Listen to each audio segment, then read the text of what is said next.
Daniel. Welcome to episode 2 of Catching a Vibe. Welcome to episode 2 of Catching a Vibe. I finished the 100-mile challenge, so I'll shut up and stop talking about it, but it was amazing. First, I gotta get it out. Dude, I freaking finished it up. My last mile, I was like, this is it. I've never done this before. I've never ran this far before. In the Army, you only had to run 2 miles. This is like running 5-6 miles a day, dude. But I'm finally done, and I feel good. I don't know what to do with some of the time I have now. I guess I can focus on maybe doing this podcast a little bit, but last night when I got home and I finished, dude, let me tell you, when I finished strong. I went and got some cookies. I went and got some brownies. I went and got some beer, brewskis, some lagers. I went and got the perfect poured up beer, and I just drank it all night. I just poured beer in glasses, drank them all. Few pints of malt, drank it. Washed it down with cookies, malt, cookies. Drank it all up, dude. We're still rolling. Okay, I thought I might have unplugged the mic, but we are good. And then I watched the MJ doc last night. The Last Dance. Sad title, by the way. Very sad title. The Last Dance. It's very sad. But MJ's the greatest, man. You want the full review on MJ's doc? MJ's doc was a sicko. MJ's doc was always in the locker room waiting to massage people's feet. MJ would get done with the game or before a game. He'd be like, let me see them feet. He'd jump up there and massage them. Go back and look. Every episode, MJ is getting his feet massaged. Feels good. But you see the doc, MJ's doc, he was literally like the entire time. Scottie Pippen, you're next. Loves feet. Feet fetish, man. You can't. Fuck it. Everybody has their own thing. Some people like feet. But yeah, man, I don't know a lot about basketball, so it's so hard for me to judge and actually review that, right? From a person perspective, MJ's an incredible guy. He pushed his team really hard. But I didn't play basketball. I'm not good at basketball. Truthfully, nobody's good at basketball. MJ's not good at MJ makes it look easier, but nobody's good at basketball. You tell me anytime someone can just shoot a ball, they go, hey, this ball is going in that hoop. Guess what? No, it's not, probably. Nobody can go, it's going in every time. Because basketball is hard and impossible. Basketball is so hard. Have you ever tried it? Yeah, of course you have. Guess what? You're not that good. You're not. You're not as good as you think you are. Same with me. I'll truthfully admit it. I was really damn good in junior high. Was the best player. Nobody hit puberty yet. Everybody was short. Everybody was my height, and then everybody grew. But I was the best goddamn player on the C team, bro. I had to just play by myself. My teammates weren't good. I had a little dork with the glass. I'm like, couldn't catch it. Get out of my way, nerd. Drove it all the way to the hoop. Missed it. Guess what? Rebounded it myself because I was the best player on the C team. C team, Chris team. Basically what it was. But basketball's hard, truthfully. I never grew up watching it because I grew up on like a farm. We didn't have cable, so I remember the first time I saw people actually play basketball because it didn't have cable, right? I had VHS tapes, watched them over and over and over again. Click, rewind, play it again. Did it every time. Space Jam. Favorite movie. The best movie of all time. That and Titanic. We had that. Two VHS tapes. Great movie. Great soundtrack. Beautiful. The the Space Jam VHS, though. Again, I didn't know basketball. So when I watched it and I got motivated, I love Looney Tunes too. You need cable for that shit. You could get that. But I remember, or you could watch it at your friend's house, right? You could do that. I did that. But I remember my expectations were so high for what I thought basketball would be. So I remember, sure, I'd mess around with basketball a little bit. I'm like 5'6". I'd be playing around in the house with balls. Not like that, but I'd be playing around, right? Never had like a full-size game ball. Never had been on a basketball court. So the first time I go there, my expectations are, I can do what MJ did. He practiced. I'm going to practice. I don't know how long it takes. I'm 5. Do I have to practice as long as I've been alive? Didn't expect that. I thought I could do it in a couple hours. No. Try to go under the legs. Couldn't do it. Tried it again. Couldn't do it. Never did it. Still can't do it. Tried to go behind the back. Would go the wrong way. Wasn't good at it, man. Basketball is so hard, dude. So I was like, what am I going to do? All I knew was Space Jam. I got to do what Michael did. I'm not talking about the secret water that he drank. I didn't even know the steroid reference then. I'm talking about magic. Look, I believed in Santa, believed in the Easter Bunny, believed in everything, okay? I'm gullible. Fairy. I put teeth under the pillow, get quarters, probably, if my mom showed up. But I believed that the tooth fairy was coming. So I believed in magic. I believed in power. So I took the basketball, and I go, I need powers with this thing. So I'd be running to all of my friends' tall dads. They gotta be good at basketball, because only tall people are fucking good at basketball. We just gave up. We just give it to the tall people. That's why they're all in the NBA. I'm looking for tall people. I'm a smart 5'6" I go, hey, touch my ball. I want to be Mike. Touch my ball. All the guys. Hey, come here. Touch my ball. They wouldn't touch it. Touch my ball. I want to be Michael Jordan. Hopefully not run into a Michael Jackson. And even if I did, I wouldn't. I didn't, but I wouldn't. Even if I did, I wouldn't tell you, okay? But I never got the power. I never got good at basketball. Shit takes time, practice, height, lots. I'm not getting taller. I'm 30 now. Yeah, but anyway, I grew up on a farm. Yeah, no cable. We had nothing to do. We didn't have basketball to watch sports. So my brother and I, we would do what any kid did in the Midwest. We would get plywood. We would get some bricks. We'd get our bicycles, and we'd ramp, dude. Launch us up, right? A little bend in the plywood, launch you up. And probably wipe out on gravel road and get rocks in you. But that's what we did for fun. That's what growing up on a farm is all about, dude. Getting spray paint from the shed, spray painting your bike. John Deere green. Stepdad comes out and says, why the fuck did you use my paint? You go, I wanted to do my bike green like your tractor. He goes, you're stupid. You're a stupid kid. Dumb. And then my mom would be like, in the movies when they'd be like, hey, kids, sweeties, come get your dinner. Come eat dinner. Woo-hoo. No, my mom was ruthless. Here's my mom. Kids, get the fuck inside. It's supper time. Fucking supper time. Supper. My brother and I would do one more ramp on and get one out. And then we'd run up to the little house in the prairie of Iowa. We'd get in there and Mom and Pa would be up there.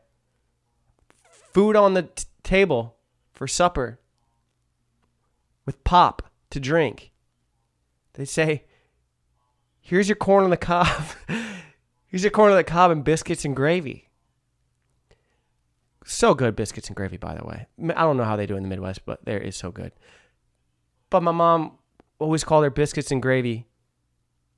Tell me if I'm the only one. My mom's the only one. Please tell me. Shit on the shingle. She would call her biscuits and gravy shit on the shingle. I don't know why. Why would somebody name a food? Someone's roofing, doing construction? Roof, whatever. But they get up there and they see bird shit on the shingle and they go, that looks like biscuits and gravy.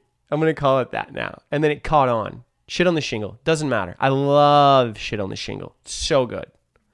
So we'd eat our supper in our little house in the prairie of Iowa and drink our soda. And it was awesome. But I love my mom, man. She's not a hick. I swear to God, I made her sound like a hick. Well, kind of, everybody has a little hick in them. I do too. Well, I guess I do. Everybody's got a little hick in them. You should be proud of that. A lot of people are from the Midwest. I'm proud of it.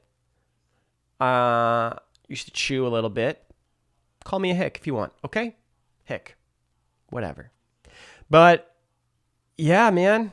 My mom, she's not a hick. Not really. And she's a hard worker. Really hard worker. Mother's Day was yesterday, huh? 2 days ago. I texted her. Yeah, I texted her. I let her know. I said, hey, Mom, love ya. She got it. She didn't text me back. That's okay. They're busy. She's a worker. She worked hard. She worked, growing up, she worked on hog confinements. And this is this is my best memory together, our special moment. You remember these special moments with your parents, especially as they get older, I'm sure. And you look back on that when you move out and you go, man, I remember that special moment. This is mine. Let me tell you about it. It's very sentimental to me.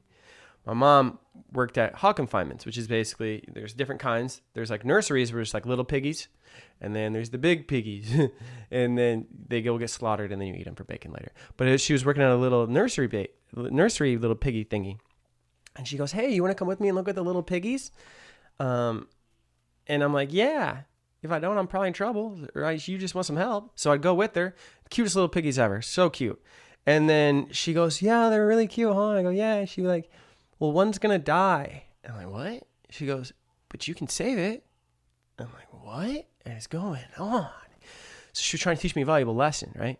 So I'm like, okay, sure, yeah. So we go over and there's this big pig, and it's pregnant. And she goes, there's pigs in there, little piggies, and they're going to die because they're stuck unless you help get them. And I'm like, I don't know. Are we cutting this pig? I don't know how you do that. I've never been around this. And she goes, here, put this glove on. So she gives me this little glove. I put it on. And I start doing it, and it's just going all the way up to my arm. I'm like, this is the biggest glove I've ever, oh my God, I know what I'm about to do. I have to go get the little piggy. Piggies. Multiple lives we're dealing with here. So I'd go in, I went in, shut my eyes. Look, this is my first time in something like this. I went in the right hole. Sometimes when you're not looking, you don't. I want you to know I did. First time. Not a problem. Go in. Full arm. I'm in. And it's warm. Moist. Very moist. And I'm in there. And I'm like, all right, I got to find this thing. I feel this little leg. I pull it. I can't get it. Got to go back in. All short. I'm almost to the neck in there now. I have short arms. I'm freaking 12. Right? Why would my mom let me do this? I'm short. But I guess I have little fragile arms are skinnier. They can get in there. I pull the little piggies out. And I save their life. And it was the most beautiful moment I will never forget. My mom looked at me, smiled. I smiled. And then the pigs, they grew up. And then they got slaughtered. And then people ate them for bacon. But that's the circle of life. That's what happens. So that's that story. Bacon is good. I actually stopped eating pork. I didn't want to say that, but I'm saying it. I do eat bacon, so I didn't stop eating pork, but I don't like a big chunk of ham because it brings me back to the hog confinement, and it smells like pig, and I can't do it. Bacon's different, though. What else? I'm happy live sports are back. Well, live sports aren't back. I'm happy the UFC is back. I think it's going to really start to help. Kind of be like a domino effect and eventually help the other sports kind of come back, especially going into the football season. I need that shit back, man. I need to watch my Miami Dolphins lose, but still play. It's fun. I always root for the underdog. So remember the 70s, they were really, really good. Undefeated team. Only team to be undefeated.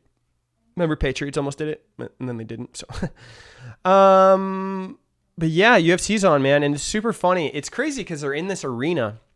And there's no fans there. I'm like, why did you get an arena? This could be a backyard brawl. You're paying for this thing? Doesn't make sense. I'm not the president, but I'm like, save some dough.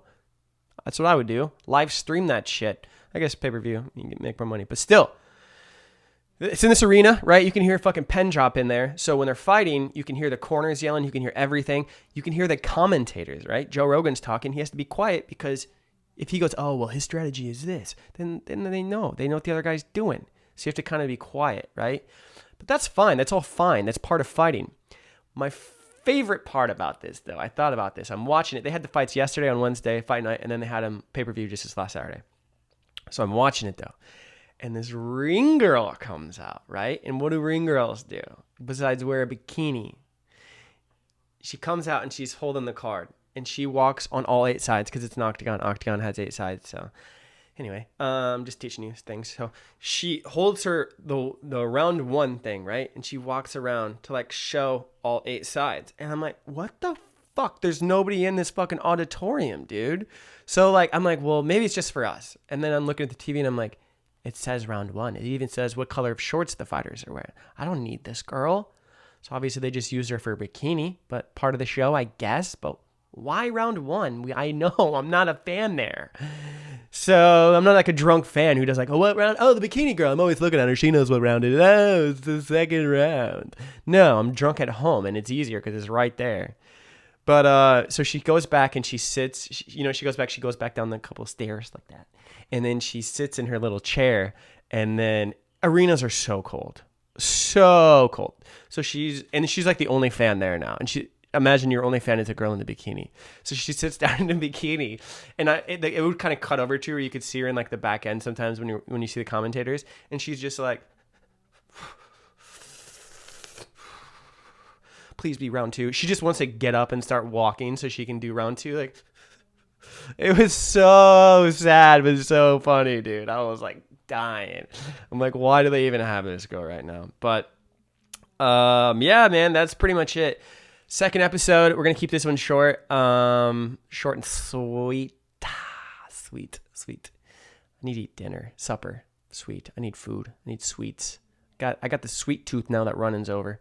Ate some cookies and brownies and brews last night. Did I mention that? And I'm probably going to eat some cereal for supper. Real quick before I sound it, just best 3 cereals of all time. Let me just give them to you. You already are aware of them, but Captain Crunch, Reese's Pieces, peanut butter, 100% best cereal, right? Don't at me anything else. Fruity Pebbles comes in a solid second. What's the other one? The cinnamon French toast. Ooh, if you're in the mood, those shit. I can eat those for any supper, any breakfast, is dinner, lunch, dinner, one of them. I don't even know how the Midwest does it anymore. But yeah. And I just want to give a shout out to Chad Maynes. Chad's the guy that really pushed me to kind of do this podcast, and really held me kind of, I have to be responsible. He's giving me a deadline and really helping kind of cut these videos up. Chad's an awesome guy. He's been a radio producer for a long time, and he decided to kind of help me out with this. So Chad, thank you so much. Everybody else, stay safe, do some exercise, get outside. Exercise isn't just great for, the muscles and stuff, but it's good for your brain. It's good for your brain, man. It'll keep you good, especially in these times where you just feel so constricted. Just go run. I'm like saying, go run, because like I ran 100 miles, but like seriously, go exercise, go do something. It's just really good it's good for sexual reasons too. Did you know that?